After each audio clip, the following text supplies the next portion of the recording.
നമ്മളുടെ ചാനലിലേക്കും വീഡിയോയിലേക്കും സ്വാഗതം. ഇന്ന് നമുക്ക് തനി നാടൻ രുചിയിൽ റൊട്ടി തയ്യാറാക്കിയെടുക്കാം.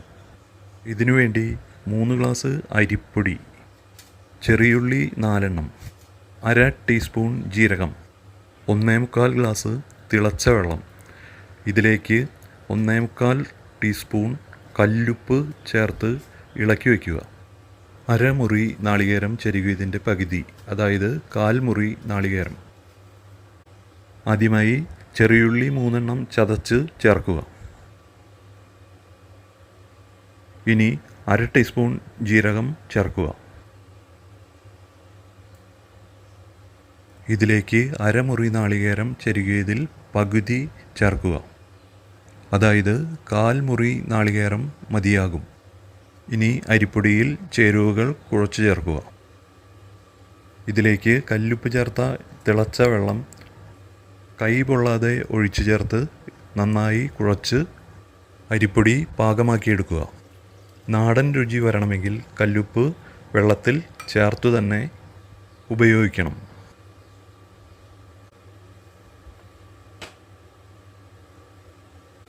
അരിപ്പൊടി കുഴച്ചെടുത്തു കഴിഞ്ഞിട്ടുണ്ട്. ഇനി ഒരു ദോശക്കല്ല് അടുപ്പിൽ വെച്ച് ചൂടാക്കി അതിലേക്ക് കുറച്ച് എണ്ണയോ നെയ്യോ പുരട്ടി നന്നായി ചൂടാക്കി ഉരുളകളാക്കിയ കുഴച്ചു വച്ച മാവ് കയ്യിലോ അല്ലെങ്കിൽ ഒരു പാത്രത്തിൽ വെച്ചോ പരത്തി പതുക്കെ ചുട്ടെടുക്കാം.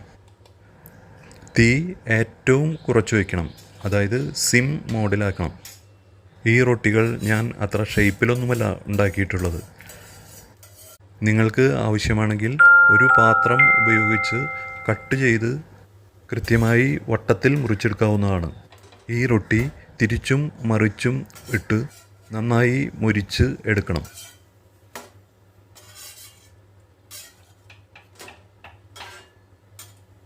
ഇപ്പോൾ റൊട്ടി മുരിഞ്ഞു വന്നിട്ടുണ്ട്. ഇത് പാത്രത്തിലേക്ക് മാറ്റാം.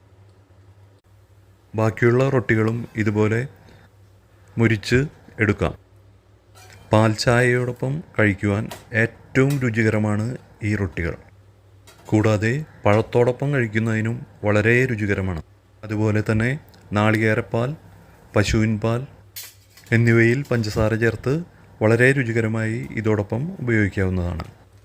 നോൺ വെജ് വിഭവങ്ങളിൽ ചാറോടുകൂടിയുള്ള ബീഫ് കറി ഇതിന് ഏറ്റവും രുചികരമാണ്. പരത്തിവെച്ച ബാക്കിയുള്ള എല്ലാ റൊട്ടികളും ഇപ്പോൾ തയ്യാറായി കഴിഞ്ഞിട്ടുണ്ട്. എല്ലാം നമുക്ക് ഒരു പാത്രത്തിലേക്ക് മാറ്റി വയ്ക്കാം.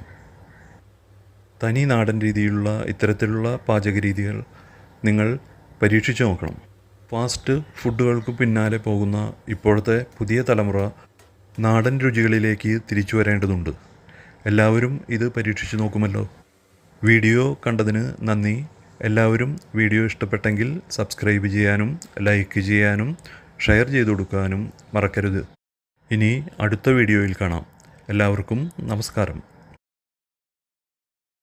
Thank you friends for watching.